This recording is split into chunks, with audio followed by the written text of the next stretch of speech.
ಗರಂ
ಕಾರ್ಯಕ್ರಮವನ್ನು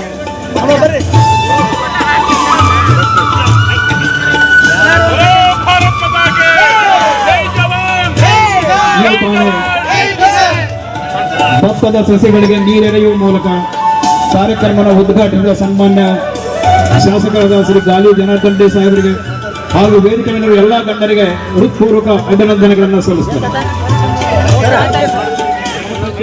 ನಮ್ಮ ಗ್ರಾಮ ಪಂಚಾಯತ್ ಗೌರವಾನ್ವಿತ ಅಧ್ಯಕ್ಷರು, ಉಪಾಧ್ಯಕ್ಷರು, ಸರ್ವ ಸದಸ್ಯರು ಸನ್ಮಾನಿಸಬೇಕಂತ ಅವರಲ್ಲಿ ಕೇಳ್ಕೊಳ್ತೇನೆ.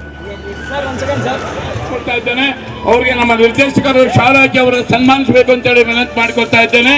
ದಯಮಾಡಿ ವೇದಿಕೆ ಮೇಲೆ ಇರ್ತಕ್ಕಂಥ ಎಲ್ಲ ಗ್ರಾಮ ಪಂಚಾಯತ್ ಗಣ್ಯರು ಸ್ಥಳಾವಕಾಶವನ್ನ ಮಾಡಿಕೊಡ್ಬೇಕು.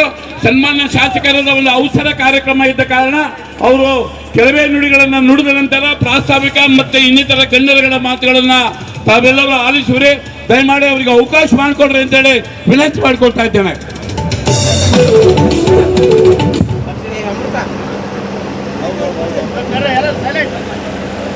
ಇಂದಿನ ಸಂಗಾಪುರ ನೀರು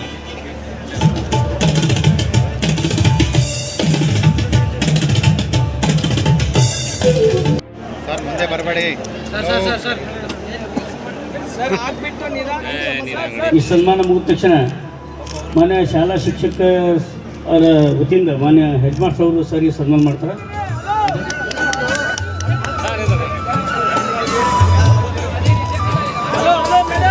ಅದೇ ರೀತಿ ಶ್ರೀ ಶಿವಲಿಂಗೇಶ್ವರ ದೇವಸ್ಥಾನ ಸಂಗಾಪುರ ವತಿಯಿಂದ ಕೂಡ ಸನ್ಮಾನ ಕಾರ್ಯಕ್ರಮ ಇರುತ್ತದೆ.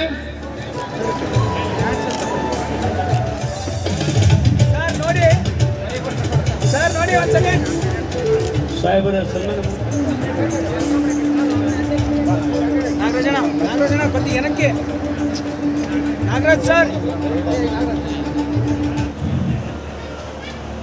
ವಿಶ್ವಾಸಕ್ಕೆ ತಗೊಂಡು ಈ ಮಟ್ಟದ ಕಾಮಗಾರಿಗೆ ಅನುದಾನವನ್ನು ಒದಗಿಸಿಕೊಡುವಲ್ಲಿ EJS ಸಂಸ್ಥೆಯ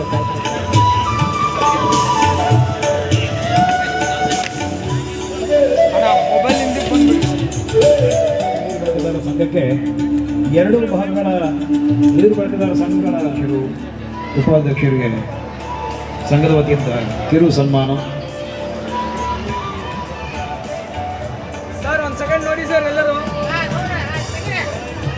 ಸನ್ಮಾನಿತರಿಗೆ ಸಂಘದ ಪರವಾಗಿ ಶ್ರೀಮತಿ ಲಲಿತಾರಾಣಿ ಶ್ರೀರಂಗದೇವರ ಇವರಿಗೆ ಕಿರು ಸನ್ಮಾನ.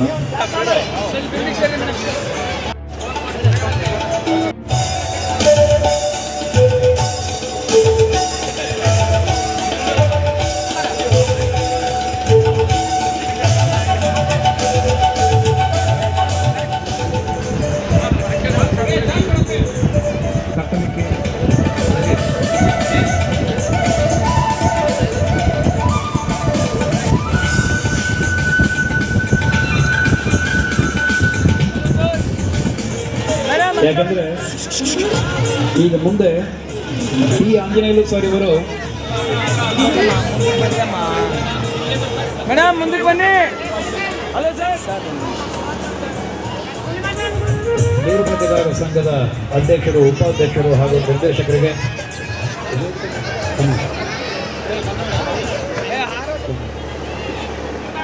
ನುಡಿಗಳನ್ನ ಹೋರಾಟ ಮಾಡದಿರ್ತಕ್ಕಂಥ ಸನ್ಮಾನ್ಯ ಶ್ರೀರಂಗದೇವರಾಯರವರ ಸವಿನೆನಪು ಮತ್ತು ಕನಸು ನೆನಸಾಗಿದೆ ಅಂತಕ್ಕಂಥ ಮಾತನ್ನು ಹೇಳ್ತಾ ಇದ್ದೇನೆ. ಆದ ಕಾರಣ ಶಾಸಕರು ಬೀಳುಕೊಟ್ಟ ನಂತರ ಎಲ್ಲರೂ ಕೂಡ ಈ ಆವರಣದಲ್ಲಿ ಕುಳಿತುಕೊಂಡು ತಮ್ಮ ತಮ್ಮ ವಿಚಾರಗಳನ್ನ ಹಂಚಿಕೊಳ್ಬೇಕು ಅಂತ ಹೇಳಿ ವಿನಂತಿ ಯಾಕಂದ್ರೆ ಮಾಡ್ಕೊಳ್ತಾರೆ.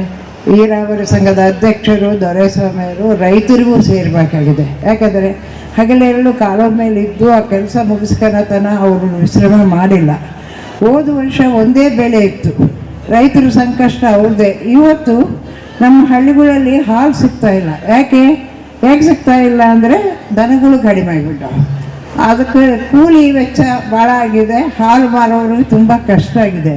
ಸಸ್ಯಶ್ಯಾಮಳವಾಗಿರುವ ನಮ್ಮ ಜಾಗಕ್ಕೆ ಹಿಂಗಿದ್ರೆ ಬೇರೆ ಕಡೆ ಹೇಗಿದೋ ನನಗೆ ಗೊತ್ತಾಗ್ತಾ ಇಲ್ಲ. ಮುಖ್ಯವಾಗಿ ಇದರ ಹಿಂದೆ ರೈತರದು ಮತ್ತು ಈಗ ಇಂಜಿನಿಯರ್ಗಳು ಎಲ್ಲರೂ ನೀರಾವರಿ ಸಂಘದ ಅಧ್ಯಕ್ಷರು ಇವತ್ತು ಈ ಬಿಲ್ಡಿಂಗ್ ಕಟ್ಟಬೇಕಾದ್ರೆ ಎಲ್ಲರೂ ಸಹಕಾರಗಳಿದ್ದೇನೆ ಇವತ್ತು ನೀರಾವರಿ ಸಂಘದ ಮತ್ತು ಎಲ್ಲ ಕಡೆ ಅಧ್ಯಕ್ಷರುಗಳು ಎಲ್ಲರೂ ಸೇರಿ ಮಾಡಿದ್ದಾರೆ. ಆನೆಗೊಂದಿ ಭಾಗದಲ್ಲಿನೂ ಗ್ರ್ಯಾಂಟ್ ಚೆನ್ನಾಗಿ ಬಂತು, ಭಾಳ ದೊಡ್ಡ ಗ್ರ್ಯಾಂಟೇ ಕೊಟ್ಟಿದ್ರು. ಆದರೆ ಸ್ಥಳದ ಅಭಾವಗಳಿದ್ದ ಅವರು ಸುದರ್ಶನ ವರ್ಮವರು ನೀರಾವರಿ ಸಂಘದ ಅಧ್ಯಕ್ಷರು ಎಷ್ಟು ಪ್ರಯತ್ನ ಮಾಡಿದರೂ ಅಲ್ಲಿ ಕೆಲಸ ಆಗಲಿಲ್ಲ. ಅದಕ್ಕೆ ಕಾರಣ ಜಾಗ ಅಭಾವ.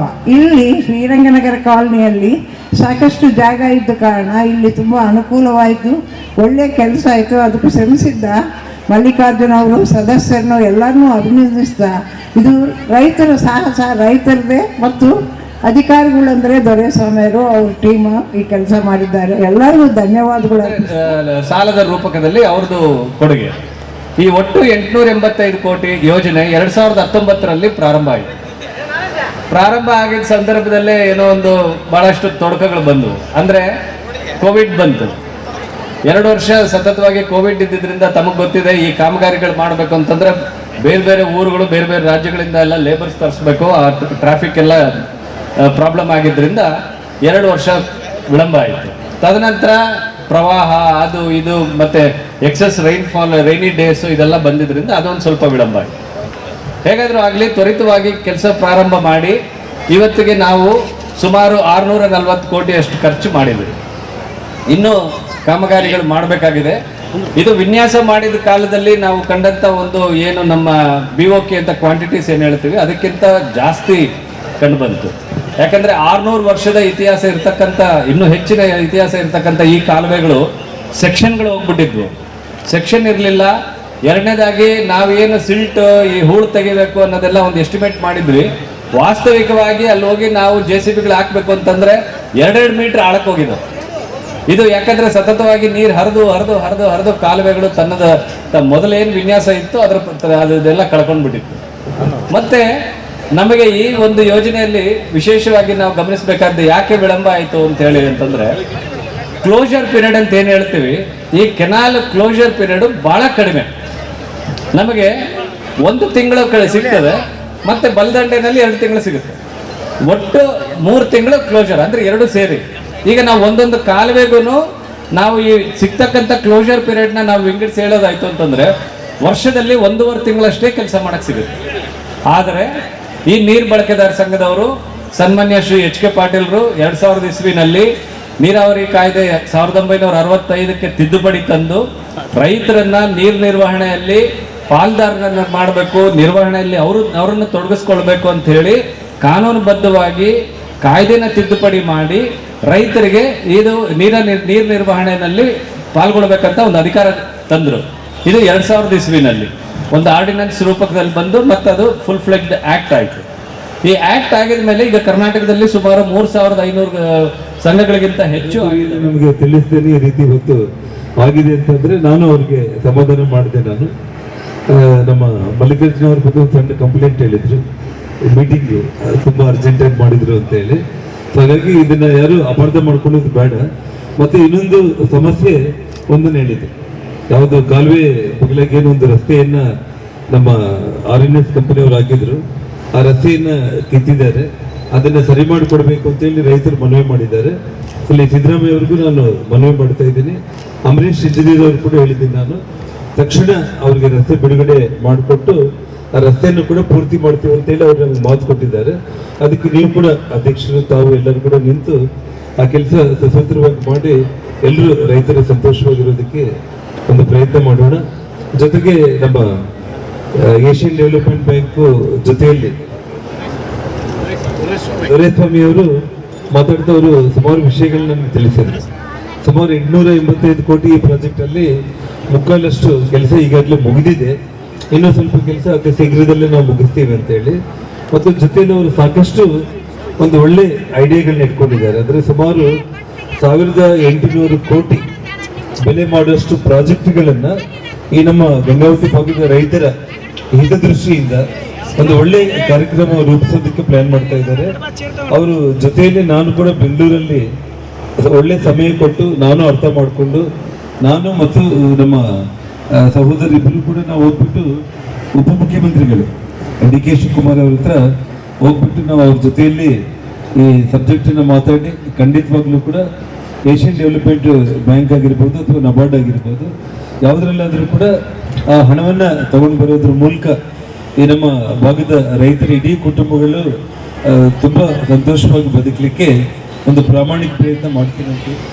ಒಂದು ನೀರು ಬಳಕೆದಾರರ ಸಂಘವನ್ನ ನಮ್ಮ ಈ ಭಾಗದಲ್ಲಿ ಪ್ರಥಮವಾಗಿ ಉದ್ಘಾಟನೆ ಆಗಿರುವಂತಹ ನೀರು ಬಳಕೆದಾರರ ಸಂಘದ ಕಟ್ಟಡ ಏನಿದ್ರೆ ಅದು ಸಂಗಾಪುರ ಗ್ರಾಮದಲ್ಲಿ ಮಾತ್ರ ಆಗಿದೆ ಅಂತಕ್ಕಂಥದ್ದು ಈ ಭಾಗದಲ್ಲಿ.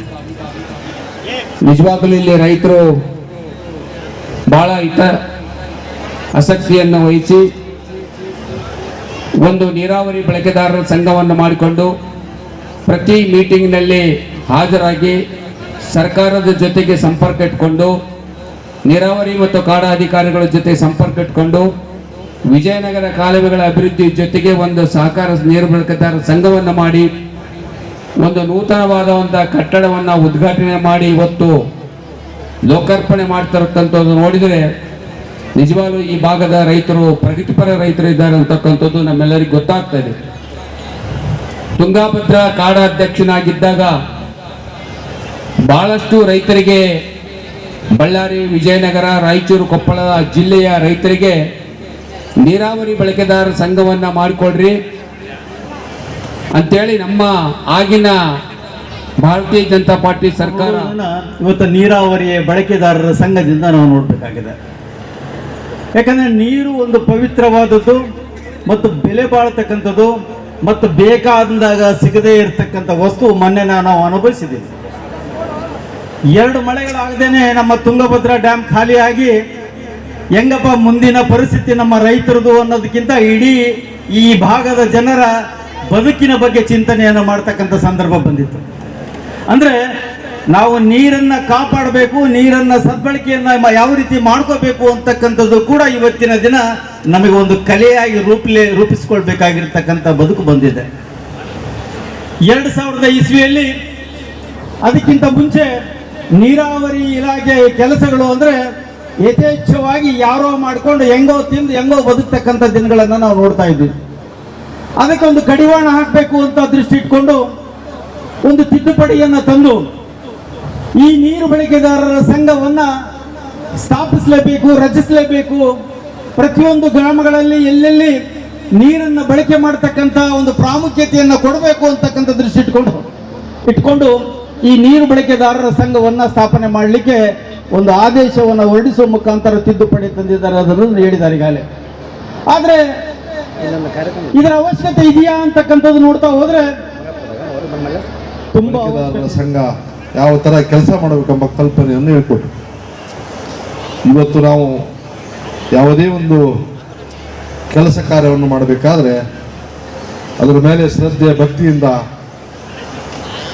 ಕಾರ್ಯವನ್ನು ಮಾಡಿದಾಗ ಇವತ್ತು ನೀರು ಬಳಕೆದಾರರ ಸಂಘ ಜೀವನಾಡಿ. ಯಾಕಂತಂದ್ರೆ ಅನೇಕ ನೀರಿದ್ದ ಕಡೆ ತಮ್ಮ ಜೀವನ ಹುಟ್ಟಿದ ನಾಡನ್ನೇ ಬಿಟ್ಟು ಬಂದು ನೀರು ಎಲ್ಲಿರ್ತಾವ ಅಲ್ಲಿ ಬದುಕುವಂಥ ವ್ಯವಸ್ಥೆ ನಿರ್ಮಾಣ ಆಗಿದೆ. ಯಾಕಂತಂದ್ರೆ ಆಂಧ್ರಲಿದ್ದ ಅಲ್ಲಿದ್ದ ಬಂದು ಇಲ್ಲಿ ನೀರಿದ್ದಾವ ತಮ್ಮ ಕಲ್ಪನೆ ಇಟ್ಕೊಂಡು ಇಲ್ಲಿ ಕೆಲಸ ಆ ತಮ್ಮ ಹುಟ್ಟಿದ ನಾಡು ದೇಶವನ್ನು ಬಿಟ್ಟು ಇಲ್ಲಿ ಬಂದು ಬದುಕಿದಂಥ ರೈತರು ನಾವು ಇಲ್ಲಿ ನೋಡಿದ್ದೀವಿ. ಅದರ ಜೊತೆಗೆ ನಾರಾಯಣಪುರ ಡ್ಯಾಮ್ನಲ್ಲಿ ಇಲ್ಲೆಲ್ಲಿದ್ದ ಹೋಗಿ ಅಲ್ಲಿ ಬದುಕಿದಂಥ ರೈತರನ್ನು ನಾವು ನೋಡಿದ್ದೀವಿ.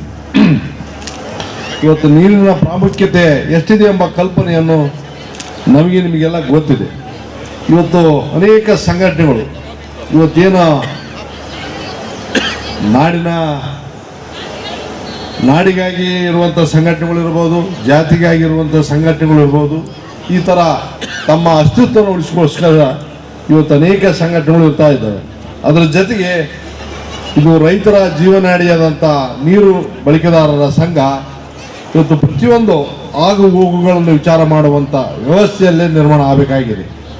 ಇವತ್ತು ಪ್ರತಿಯೊಬ್ಬರು ಇವತ್ತೇನು ವಿಜಯನಗರ ಕಾಲುವೆ ಬಗ್ಗೆ ಏಷ್ಯನ್ ಬ್ಯಾಂಕ್ಲಿದ್ದ ಅನೇಕ ಅನುದಾನವನ್ನು ಕೊಟ್ಟಂತ ವಿಚಾರಗಳನ್ನು ಅನೇಕ ಒಕ್ಕಟ್ಟಿದ್ದಾರೆ. ರೈತರಿಗೆ ಯಾವ ಮಟ್ಟಿಗೆ ಒಕ್ಕಟ್ಟಾಗಿದ್ದಾರೆ ಎಂಬುದು ನಮಗೂ ಅರ್ಥ ಆಗ್ತಾ ಇದೆ.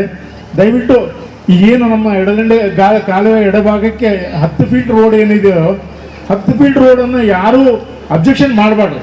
ಆ್ಯಕ್ಚುಲಿ ಏನಾಗಿದೆ 10 ಫೀಟ್ ರೋಡು ಇದರಲ್ಲಿದೆ, ಆಸ್ ಬಡ್ಜೆಟ್ನಲ್ಲಿ ಇಟ್ಟಿದ್ದಾರೆ. ಅದನ್ನ ಅದು ಮಾಡಿದ್ರೇ ನಾವು ಅನುಕೂಲವಾಗಿರ್ತದೆ, ನಮಗೆಲ್ಲ ಸರ್ವ ರೈತರಿಗೂ ಅನುಕೂಲ ಆಗ್ತದೆ. ಇವತ್ತು ಅವರು ಎಡದಂಡೆ ಎಡಭಾಗಕ್ಕೆ ರೋಡ್ ಮಾಡೋದು, ನಾವು ಕೆಡಿಸೋದು, ಈ ರೀತಿ ಮಾಡಿ ನಾವು ಭಾಳ ನಮಗೆ ನಾವು ಅನ್ಯಾಯ ಮಾಡ್ಕೊಂಡಂಗೆ ಆಗ್ತಾ ಇದೆ. ದಯವಿಟ್ಟು ರೈತರಿಗೆ ನಾನು ರಿಕ್ವೆಸ್ಟ್ ಮಾಡ್ಕೊಳ್ಳೋದಿಷ್ಟೇ, ನಮ್ಮ ಈ ಎಸ್ಟಿಮೇಟ್ನಲ್ಲಿ ಇರೋಂಥ ರೋಡ್ನನ್ನು ಅವರು ಮಾಡಲಿಕ್ಕೆ ಅವಕಾಶ ಮಾಡಿಕೊಡ್ರಿ. ಅದು ನಮಗೆ ಮುಂದಕ್ಕೆ ಭಾಳಷ್ಟು ಉಪಯೋಗ ಆಗ್ತಾ ಇದೆ. ದಯವಿಟ್ಟು ಈ ಸಲಹೆಯನ್ನು ತಾವೆಲ್ಲ ಒಪ್ಪಿಕೊಳ್ಳಬೇಕಂತೇಳಿ ನಾನು ನಿವೃತ್ತಿ ಮ್ಯಾನೇಜರ್ ಆಗಿ ಸ್ಟೇಟ್ ಬ್ಯಾಂಕ್ ಆಫ್ ಇಂಡಿಯಾದಲ್ಲಿ ಆರ್ಥಿಕ ಸಾಕ್ಷರತಾ ಸಲಹೆಗಾರ ಕೆಲಸ ಮಾಡ್ತಾ ಇದ್ದೀವಿ.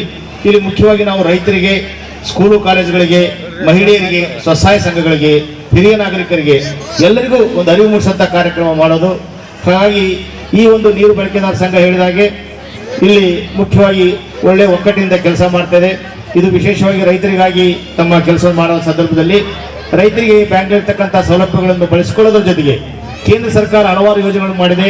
ಅದರಲ್ಲಿ ಸಾಮಾಜಿಕ ಭದ್ರತಾ ಯೋಜನೆಗಳು, ಜೀವನ್ ಜ್ಯೋತಿ ವಿಮಾ ಯೋಜನೆ ಅಂತ ಇದೆ, ಜೀವನ್ ಸುರಕ್ಷಾ ವಿಮಾ ಯೋಜನೆ ಇದೆ ಮತ್ತು ಅಟಲ್ ಪೆನ್ಷನ್ ಯೋಜನೆ. ಈ 3 ಸಾಮಾಜಿಕ ಭದ್ರತಾ ಯೋಜನೆಗಳು. ಈ ಯೋಜನೆಗಳ ಸದುಪಯೋಗ ಎಲ್ಲರೂ ಪಡ್ಕೊಳ್ಬೇಕು. ಇಲ್ಲಿ 18ರಿಂದ 50 ವರ್ಷ ಒಂದಿದೆ, 18ರಿಂದ 70 ವರ್ಷದವರೆಗೆ ಒಂದು ಯೋಜನೆ ಇದೆ. ಹೀಗೆ ಹಲವಾರು ಯೋಜನೆಗಳನ್ನು ನಮ್ಮ ಕೇಂದ್ರ ಸರ್ಕಾರ ಜಾರಿ